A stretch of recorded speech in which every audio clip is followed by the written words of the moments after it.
در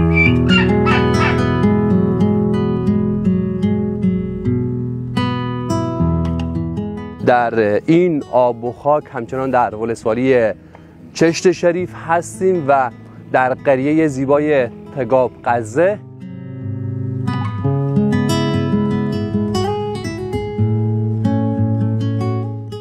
پر رای بود، پر رای مردم پیاده به اسب و اینا میرفتن به شهر و بوبی. حتی از غور مردم به اسب میامد میرفت. پیرم میگفت که از غور مردگه 15 و 20 به راه میکرد تا به ایراد میرسید. تا به ایراد میرسید، یا پیاده یا اسب دیش یا دیگه مرکب دیش.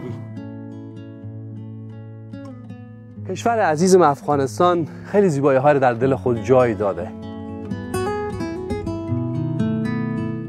در قریه کبوترخان یک قلعه تاریخی هم اینجا وجود داره.